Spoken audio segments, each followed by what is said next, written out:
In the late 1800s, Thomas Otto and his family moved into a mansion at the corner of Eaton and Simonton Streets in Key West, Florida. This is now known as the Artist House.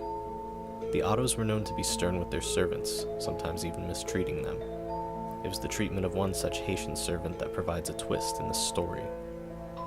This woman was hired to take care of their son, Robert. One day, Mrs. Otto supposedly witnessed her practicing black magic in the backyard and fired her. Before she left, the woman gave Robert a lifelike doll which stood 3 feet tall, had buttons for eyes, human hair, believed to be Robert's, and was filled with straw. Dolls that resembled children were not unheard of during this time, but this one proved to be special. Robert named the doll after himself and often dressed it in his clothes. Robert, the doll, became his trustworthy companion. He took it with him on shopping trips into town. The doll had a seat at the dinner table where Robert would sneak at bites of food when his parents weren't looking. Robert would even be tucked into bed with the boy at night. Soon this innocent relationship took on a strange nature.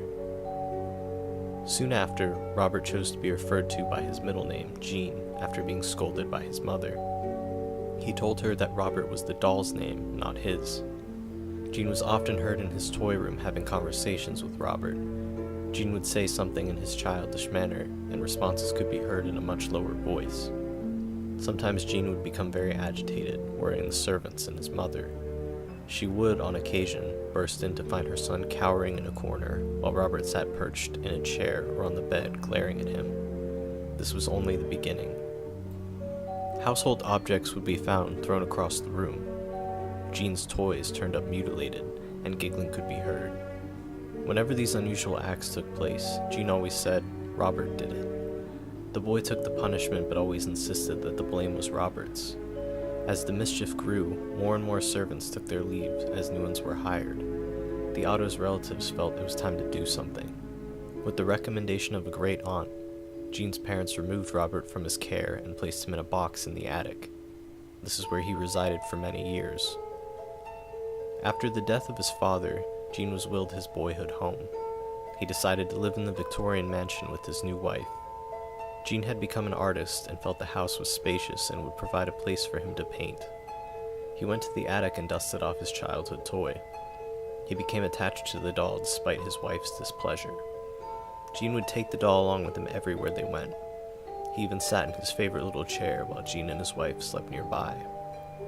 The turret room became Robert's domain after Mrs. Otto moved him back into the attic. Their marriage slowly became sour until Mrs. Otto supposedly went insane and died of unknown reasons. Jean followed soon behind. Robert supposedly attacked people, sometimes locking them in the attic. People who passed by claimed to hear evil laughter coming from the turret room. For some time, Robert remained in the empty house by himself until a new family purchased the mansion and restored it. The doll was once again moved into the attic. This pleased it as much as it did the last time. The doll was often found throughout the house. On one certain night, Robert was found at the foot of the owner's bed, giggling with a kitchen knife in hand. This was enough to send them fleeing from the home. Robert was later moved to the East Martello Museum in Key West, where he sits perched in a glass box. Despite his new living quarters, the doll is believed to not have given up his menacing ways.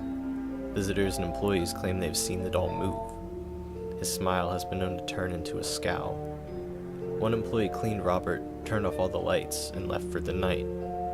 The next day, he returned to find the lights turned on. Robert's sitting in a different position than the night before, and a fresh layer of dust on his shoes. Some say he'll even curse you. If you want to take a picture of him, you must ask politely. He'll tilt his head in permission. However, if he doesn't and you take the picture anyways, a curse will befall upon you and anyone who accompanied you to the museum. The same will happen if you make fun of him. To this day, Robert remains at the East Martello Museum in his sailor suit, clutching his stuffed lion, continuing his menacing ways.